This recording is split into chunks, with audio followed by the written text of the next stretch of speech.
Tô aqui, né? Tá. Fala, seus lindos, suas lindas. Que saudade eu tava de vocês. Mas estamos aqui porque, afinal de contas, o que que é? O que que é? Fala pra mim o que que é? É quarta-feira.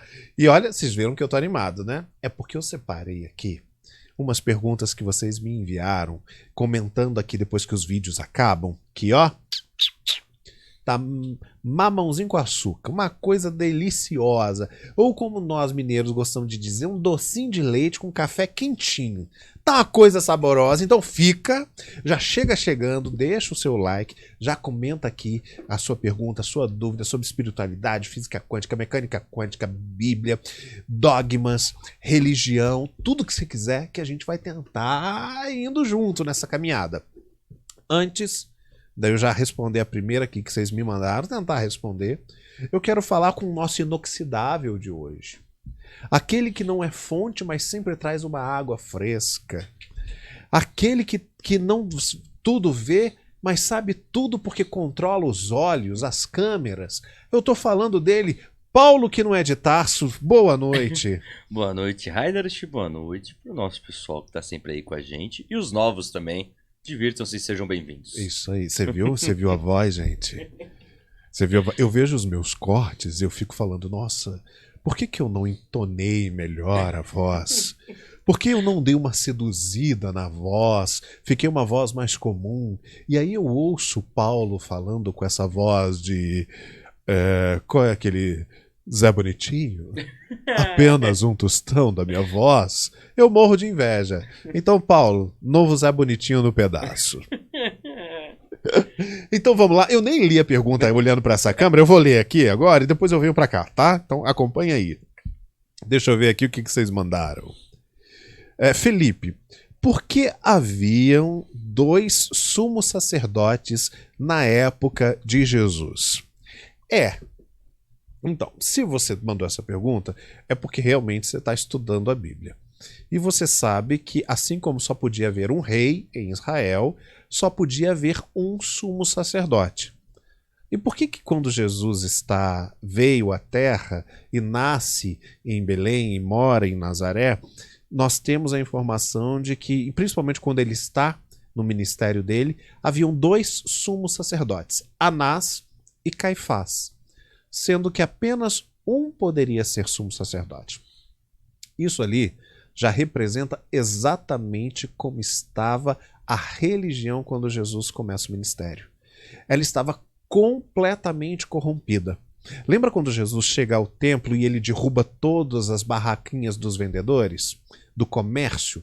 Não é porque não podia vender algo no templo, não era isso. Não podia ter uma livraria ou uma lanchonete no templo, não era isso. É porque naquela época, para você ter o perdão dos seus pecados, você precisaria oferecer um animal. E esse animal precisava ser puro, o primogênito muitas vezes, sem nenhum defeito, sem mancha, de uma alimentação muito saudável, ou seja, a primazia da sua criação. Só que o que as pessoas estavam fazendo na época de Jesus? Elas pecavam, e aí chegava lá no templo, compravam daqueles lá que estavam vendendo. As pessoas criavam em lote, como numa granja, como num matadouro. Criavam lá animais defeituosos, de qualquer jeito, sem nenhuma alimentação específica, que não era primogênito, de qualquer jeito. E as pessoas falavam, eu quero comprar esse aqui para eu ter o perdão dos meus pecados. Ou seja, elas estavam levando algo que era muito sagrado, que era o sacrifício, de uma forma leviana. Quando Jesus vê isso, ele fala, cara, eu vim para dar o meu sangue, o sangue inicial do sacrifício para a remissão, vocês estão fazendo isso como um comércio. Ou seja, vocês não estão se arrependendo do pecado. Vocês estão pecando justamente e vocês compram o perdão. Vocês estão comprando o perdão. É isso que Jesus faz. E naquela época, o sumo sacerdote, que deveria ser a pessoa que representaria o povo diante de Deus, porque o sumo sacerdote ia uma vez por ano, entrava no Santo dos Santos, atravessava a cortina do Santo dos Santos, ia até a Arca da Aliança e ali ele apresentava o povo e pedia perdão em nome do povo. No entanto, que se Deus não fosse perdoar o povo, o sacerdote não saía dali, ele era consumido ali. Era uma coisa muito séria. Só que Anás e Caifás, eles eram parentes. E eles não queriam jamais perder o poder.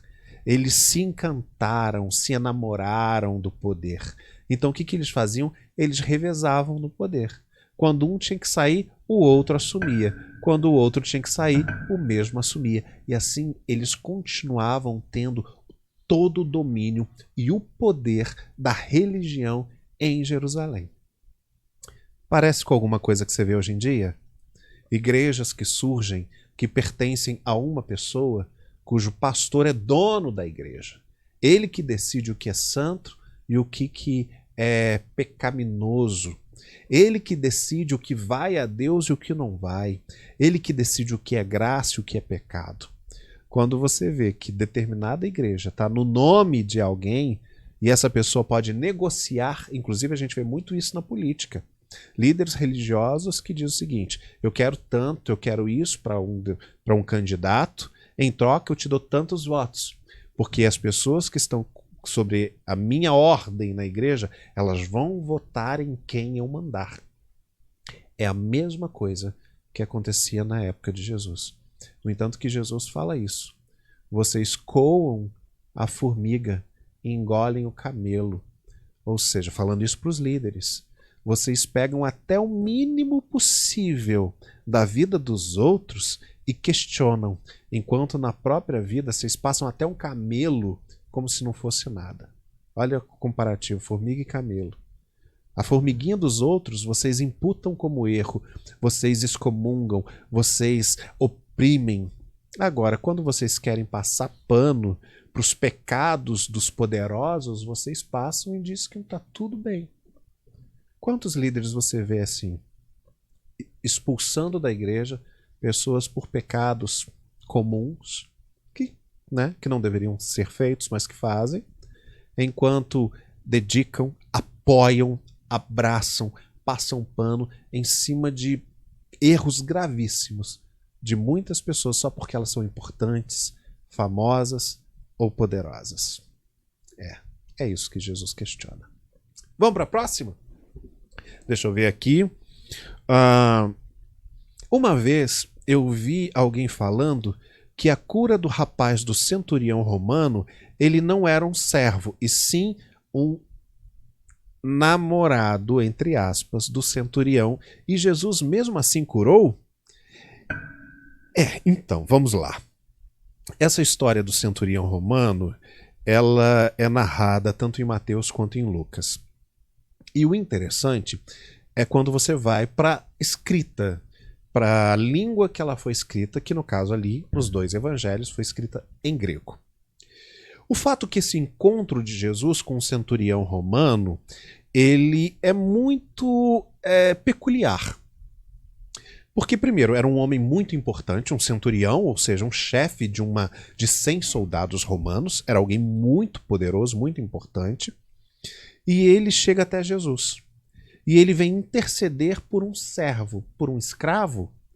Um homem tão poderoso ia se humilhar diante de um judeu, ele romano, diante de um judeu que eles tratavam como lixo, para curar um escravo? Claro que não. Um homem tão poderoso quanto esse centurião, se o escravo estivesse doente, trocava, jogava fora, matava. Ele era de Roma. Ser romano naquela época era o maior das glórias. Você vê que o apóstolo Paulo, uma vez quando ele é preso numa cidade, ele fala: epa, epa, epa, eu sou cidadão romano. E todo mundo fica com medo.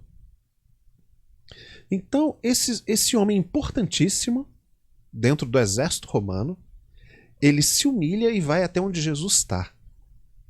E aí Jesus para ouvir. E ele fala: eu gostaria muito que você curasse o meu servo. A palavra não é servo, tá? Mas vamos lá. E aí Jesus diz: tudo bem, vamos lá. E aí esse centurião diz: não precisa. Não precisa. Ele com vergonha. Não precisa, porque eu tenho soldados sobre o meu comando. E a qualquer um deles eu digo: faça isso. E eles fazem, sem questionar. E eu creio no Senhor. Se o Senhor disser que há cura, o Senhor não precisa ir, porque a cura vai acontecer. Um outro ponto importante é que Jesus vira para esse centurião e diz: eu nunca vi uma fé. tão grande em todo Israel. Você imagina, Abraão é chamado pai da fé. E Jesus diz, eu nunca vi uma fé tão grande como a sua. Ele pega toda a história e diz, eu nunca vi uma fé tão grande como a sua. Pode ir, o seu menino está curado. Agora vamos lá. Esse texto, deixa eu ver aqui onde está escrito, que é em Lucas 7. Deixa eu tentar ler aqui para vocês, abrindo Lucas capítulo 7. A cura do servo do centurião. Tendo Jesus concluído as suas palavras dirigidas ao povo, entrou em Cafarnaum. E o servo de um centurião, a quem esse muito estimava, estava doente, quase à morte. Tendo ouvido falar a respeito de Jesus, enviou alguns anciãos dos judeus, pedindo-lhe que viesse curar o seu servo. Estes chegaram a Jesus com instância e suplicaram, dizendo, ele é digno que lhes faça isso, porque é amigo do nosso povo. E ele mesmo nos ajudou a edificar a sinagoga. Então Jesus foi com eles.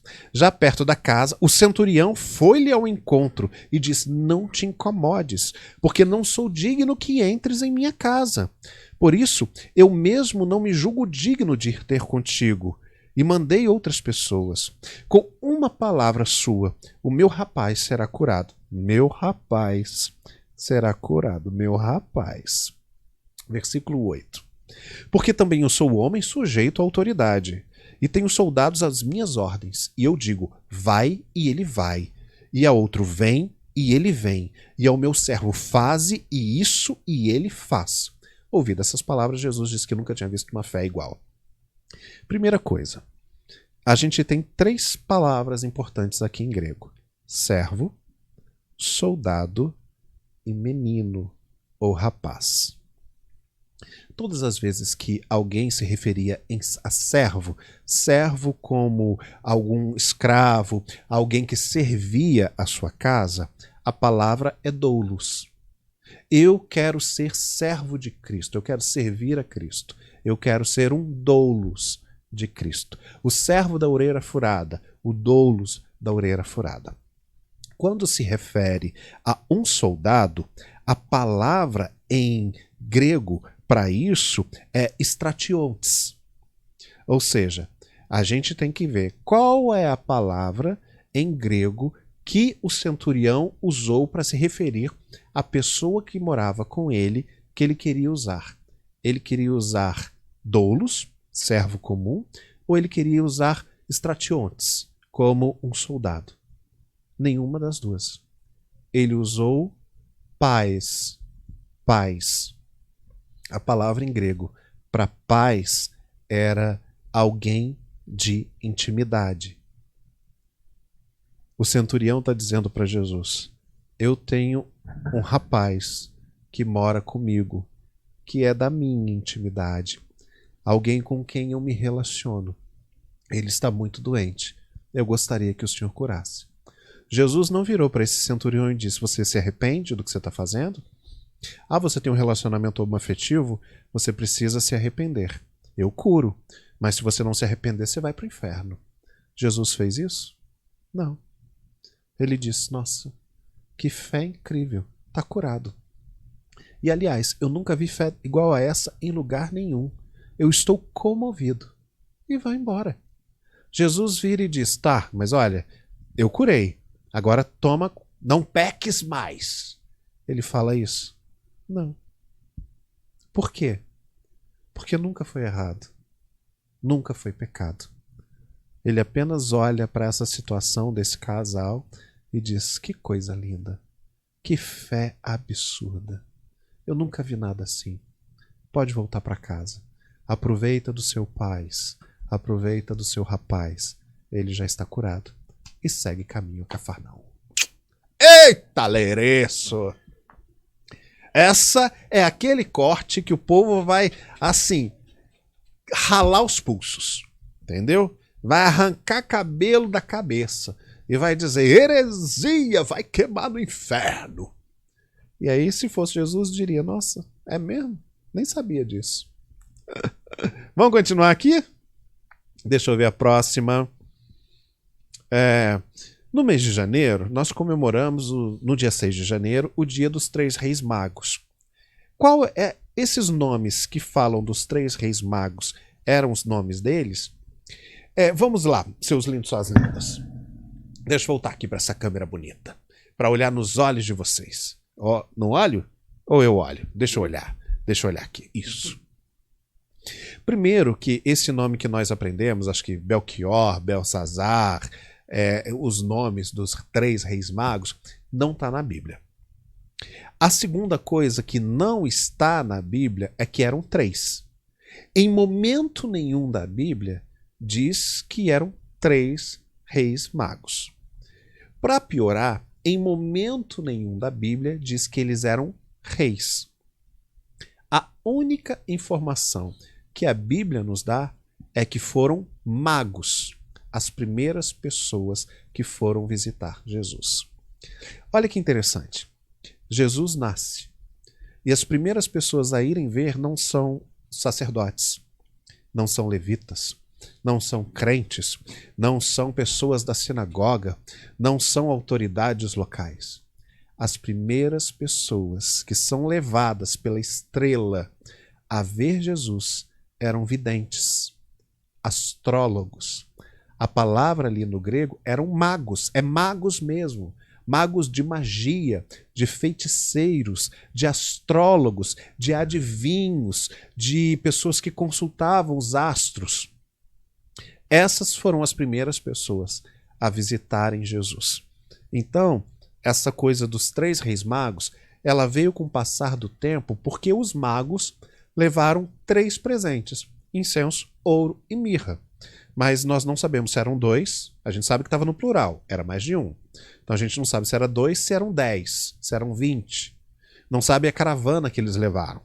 Só sabe que eram magos, videntes, astrólogos, astrônomos, adivinhos, feiticeiros, e que eles, em conjunto, foram as primeiras pessoas levadas por Deus a visitar Jesus e, ao visitar, reconheceram que ele era o nosso Messias e, em oferenda a eles, entregaram incenso, que é adoração, que significaria oração, adoração de um incenso no templo, ouro, que significa realeza, poder, autoridade, como rei, e mirra, que era um perfume caríssimo, que era usado para embalsamar, ou seja, eterno. Incenso, ouro e mirra. E quantos ensinamentos esse momento nos traz, enquanto nós aqui julgamos que somos os certos e abolimos qualquer religião, os próprios a receberem a primeira informação, a primeira pessoa a verem Jesus eram os magos. Que coisa linda. Quer pausar? Oi? Não, pode seguir. Ah, pode seguir? Depois eu pego. Ah, então dá, porque tocou o interfone, não sei se vão cortar essa partezinha, né? Mas anota aí. Deixa eu ver aqui a próxima pergunta. Gente, eu só vou tirar esse relógio, porque vocês viram, né, que eu fiz uma tatuagem e ela tá coçando. Minha primeira tatuagem eu já tatuei o braço inteiro. Ah, mas tatuagem é pecado. Volta o vídeo aqui passado, vocês vão ver explicando sobre isso. E tá coçando. E aí agora, né? Cicatrização é assim, né, seus lindos? Vamos lá para a próxima. Como é um anjo? Ah, é sério que vocês estão me perguntando isso? Tem uma pergunta mais fácil, não? Ou mais difícil, não sei. Vou até beber água. Como que é um anjo?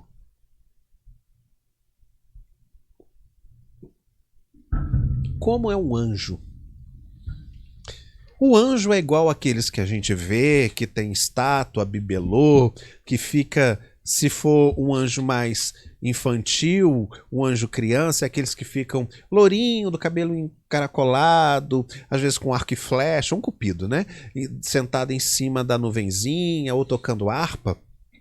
Ou é igual a gente vê às vezes em filme ou em estátuas, aquela figura alta, musculosa, sempre branca, loura, com muitos adereços. É assim que é um anjo?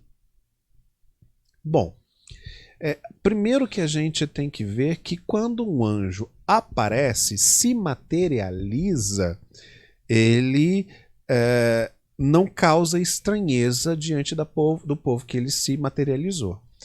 Então, por exemplo, a Bíblia diz que apareceram anjos a Abraão, apareceram anjos a Ló, apareceram anjos a Jacó, apareceram anjos a Pedro, e todas essas pessoas não eram brancas, loiras, olhos azuis. Eram, como a gente sempre fala, a população ali daquela área das Arábias, porque eram de Israel, que fica ali entre Turquia, que fica entre Irã, Iraque, Síria, o povo originário da Mesopotâmia. Ou seja, um povo que parece muito mais o povo africano, o Egito, que fica na África. Então, todas as vezes que os anjos se materializaram ali para conversar com o povo, dá para entender que eles tinham aparência humana, humanoide, humano normal, 2 braços, roupas normais, e tinham uma fisionomia normal. Essa coisa do anjo louro, forte, sarado, dos olhos azuis, é uma coisa europeia que veio para romantizar e para a gente entender que eles têm força para guerrear. Tudo bem, eu acredito que os músculos, eles são coisas humanas. É a gente que precisa ser forte, sarado para ter força. O anjo não precisa disso. Mas eu vou contar uma experiência para vocês. E lembre-se que sempre que eu falo sobre experiência, eu digo que experiência é algo pessoal, não é doutrina. O que é para mim, não necessariamente é para você. E desde muito cedo, eu tinha muitas experiências espirituais. Algumas boas e outras não. Eu acho engraçado, por exemplo, tem gente que diz que tem a terceira visão ou olho aberto, alguma coisa assim, e enxerga demônio em tudo quanto é lugar. Se você tem visão aberta, se você é sensitivo e você só vê coisa ruim, tem alguma coisa errada, né? Se matematicamente falando existe 2 anjos para cada demônio, porque 1/3, né, caiu do céu, então ficaram 2/3. Então a gente tem o dobro de anjos do que tem demônios. E se você só vê coisa ruim, tem alguma coisa errada. Porque se você realmente vê o mundo espiritual, você deveria ver os 2 lados. E desde muito cedo, eu tive algumas experiências. Quando a gente vai envelhecendo, claro que essas experiências tendem a diminuir. Mas a primeira vez que eu vi um anjo na minha vida, a forma como ele apareceu para mim, ele era negro. Então, assim, ele não apareceu com uma espada desembainhada, com um véu, com capa cheio de ouro, com bracelete, com aquela roupa azul e branca, louro, grande, forte, sarado. Não, era uma figura imponente, ele tinha um corpo imponente, mas ele era negro. E eu sabia que era um anjo. Até porque eu estava precisando, eu tinha me perdido fisicamente, eu estava num local muito perigoso. Nessas minhas coisas de ajudar, né, de entrar para ajudar, fiquei 4 anos e meio ajudando no lixão, entro nos lugares assim mais perigosos, onde geralmente as pessoas não gostam de entrar naquela época para levar socorro. E eu tinha me perdido, eu estava num lugar muito inóspito. E eu orei naquele dia e falei: Pai, eu preciso de ajuda. Eu tô num lugar muito perigoso do Rio de Janeiro e eu não sei como sair daqui. Eu vou ser morto. Você imagina, um branquinho num lugar estranho à noite. E do nada eu olhei para trás, tinha uma pessoa, era um homem alto, mais alto que eu, negro. E ele falou assim: tá perdido? Eu falei: eu tô muito desesperado, eu não sei como sair daqui. Ele falou: vem comigo que eu também tô saindo daqui. Tô indo pra pista principal, a gente caminha de lá, você pega uma condução. Aí eu: que bom que você apareceu. E ele foi me levando pelas vielas, até chegar. A gente foi conversando normal, não sabia do que se tratava. Até então eu não tinha notado o que era. E até quando eu cheguei na avenida principal, onde passava transportes, ele do meu lado, não tinha ninguém na rua.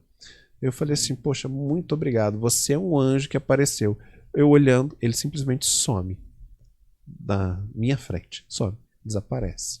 E ali eu entendi que realmente eu estava correndo perigo e Deus ouviu a oração e mandou um anjo. Então, assim, é uma experiência pessoal. Não leva isso como regra. Mas o que eu posso dizer com isso? Não era o padrão como Hollywood passa, como a gente vê nas fotografias. Então, o anjo, assim como nós somos muito diferentes uns dos outros, temos ruivos, loiros, morenos, castanhos, mulatos, indígenas, negros, de todos os tipos, porque nós somos a criação de Deus, é multiforme. Da mesma forma, eu entendo que cada vez que o anjo precisa se materializar para trazer alguma mensagem ou algum cuidado, ele também tem essa multiforme propriedades de manifestações. Não sei se eu me fiz entender ou se me fiz complicar, mas era isso. Vamos lá? Deixa eu ver aqui com vocês. Próxima pergunta. Uma vez você disse que Jesus era bem-humorado. Como que eu posso saber disso biblicamente?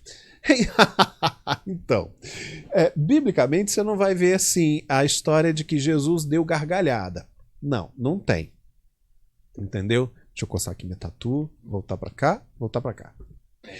Então, você não vai ter a passagem dizendo que Jesus contou uma piada e todo mundo riu. Não, mas Jesus ele tinha aquele senso de humor que nós às vezes chamamos de senso de humor inteligente, o senso de humor ácido, que ele dava a lapada de uma forma humorada que o pessoal conseguia digerir. Entendeu? Então, por exemplo, existem, pela cultura judaica e pelo contexto, dá para saber alguns momentos que Jesus fala alguma coisa que ele não estava falando literalmente. Ele estava usando uma hipérbole, uma figura de linguagem, porque todo mundo, quando ouvisse, ia rir, mas ia entender que era uma lapada. Exemplo disso. É muito mais fácil entrar um camelo no fundo de uma agulha, no buraco de uma agulha, do que um rico entrar no reino dos céus. Quando Jesus falou isso, é óbvio que o povo que estava ali, todo mundo riu, porque sabe que é impossível entrar um camelo passar no buraco de uma agulha. Você vai ver um monte de teólogo tentando justificar que buraco de agulha era uma porta nos muros de Jerusalém. Mentira que não existe essa porta. Que era uma porta que tinha uma largura no meio para o camelo passar, que também não existia. Que era uma porta baixinha que tinha que se ajoelhar, mostrando humildade. Isso também não existe na história de Israel. Que esse buraco de agulha, ali a palavra é como se passasse um cordão, uma corda grossa, e teria que espremer para passar no buraco de agulha. Isso também não faz sentido. E que também poderia ser o buraco de agulha, aquilo que a gente vê nas pastagens, que você, para ir para onde fica o gado, existe uma passagem assim, que você tem que curvar para poder entrar. É uma porteira, mas ela é assim. E isso, para nós aqui, se chama buraco de agulha. Ou seja, o camelo não consegue passar porque ele não se dobra. Tudo isso, para mim, não faz sentido porque Jesus queria causar quando ele diz isso. Então ele diz, tá vendo essa agulha aí que vocês usam? É mais fácil pegar um camelo gigantesco, passar ali, do que um rico entrar no reino dos céus. Ele choca, todo mundo ri, mas todo mundo passa a entender que você não pode adorar o dinheiro.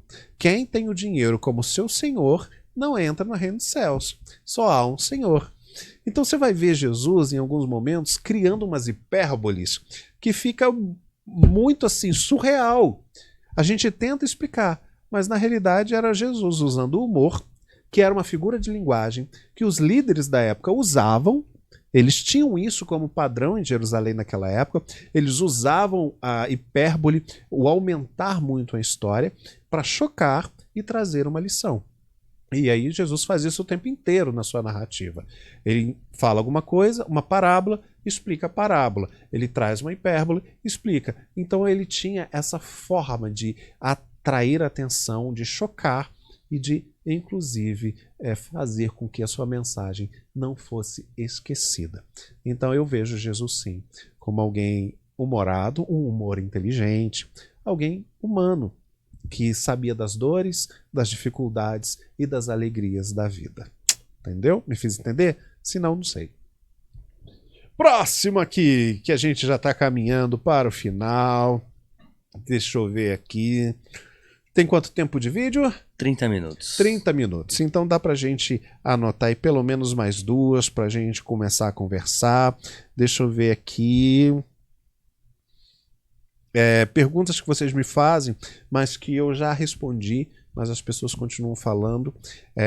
Uma rapidinha aqui, ó. É verdade que o nome de Satanás é Lúcifer?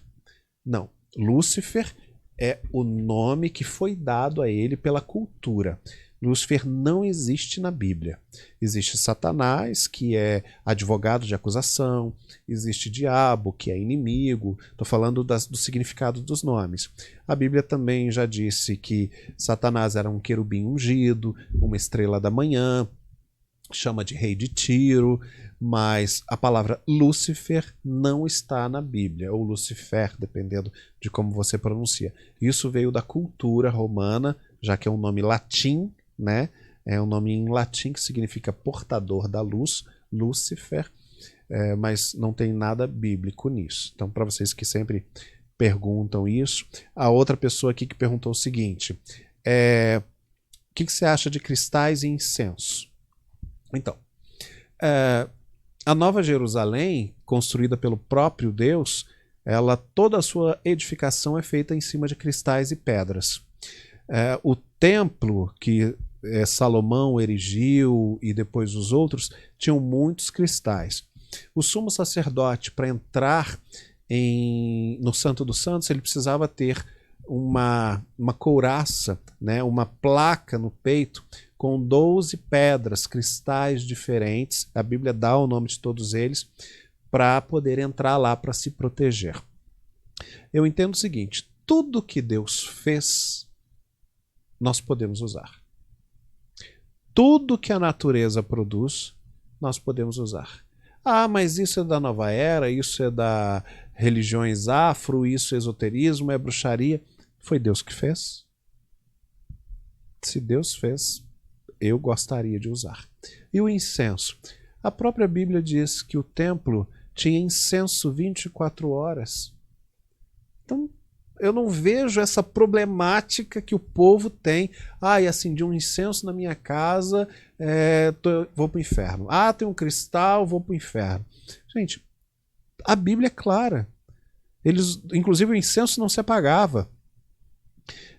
Os cristais estão aí de Gênesis a Apocalipse. Apocalipse fala o tempo inteiro. Então, o próprio Deus, ele decora a Nova Jerusalém com cristais. Só lê Apocalipse 20, 21, 22. Então, isso é nova era, bruxaria, é coisa ruim. É coisa ruim se você quiser que seja. Mas Deus fez. E se Deus fez e eu acho bonito, eu quero. Eu uso e tá lá decorando a minha casa e fim de papo. Agora sim, vamos para a nossa última pergunta. Eu acho que é a última. Deixa eu ver o que vocês estão andando falando aqui. Última pergunta, e de uma forma bem simples. Na crucificação, foi colocada uma plaquinha em cima da cabeça de Jesus na cruz. E nessa plaquinha estava escrito INRI. O que ela significa? Então vamos lá, seus lindos. Não é INRI de Henri Cristo, não, tá? Henri Cristo, aquele senhor muito peculiar. Eu posso dizer que é peculiar, né, Paulo?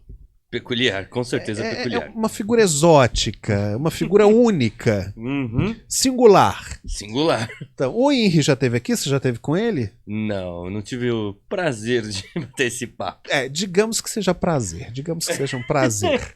Então, existe uma figura aqui no Brasil muito conhecida chamada Henri Cristo.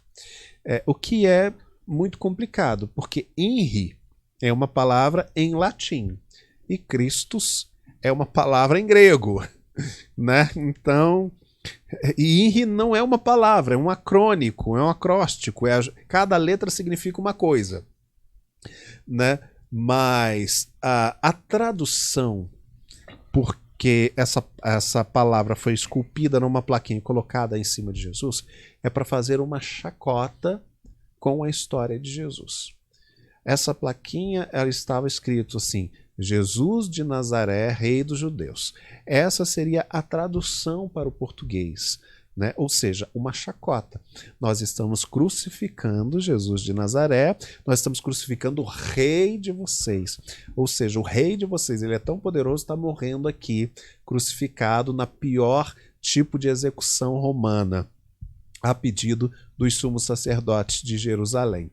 Ou seja, era uma chacota, era uma vergonha, era um tipo de humilhação. Mas o que significa INRI, então? Eu já disse que a tradução é Jesus de Nazaré, rei dos judeus. Em latim, é Iesus Nazarenos, Recus Ioderarum. Iesus, Jesus, porque em latim, como em hebraico, não existe J. Iesus, Jesus. Nazarenos, Nazareno. Rex, rei. Iudaerum, dos judeus. Porque Judaeram, né? Judaeram, judeus. Porque não existe J. Então, é um acróstico da chacota que os soldados fizeram com o próprio Jesus. Então, quando você lê INRI, não é o nome dele. Assim como Henri Cristo é uma... qual palavra que eu vou usar para dizer que é uma coisa muito errada, graficamente falando, ortograficamente falando, gramaticalmente falando, portuguesamente falando, porque é um acróstico, um acrônomo latino.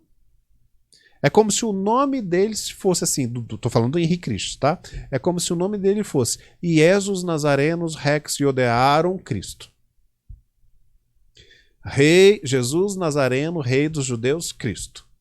Isso seria Henrique Cristo, porque é uma sigla em latim para designar quem Jesus era.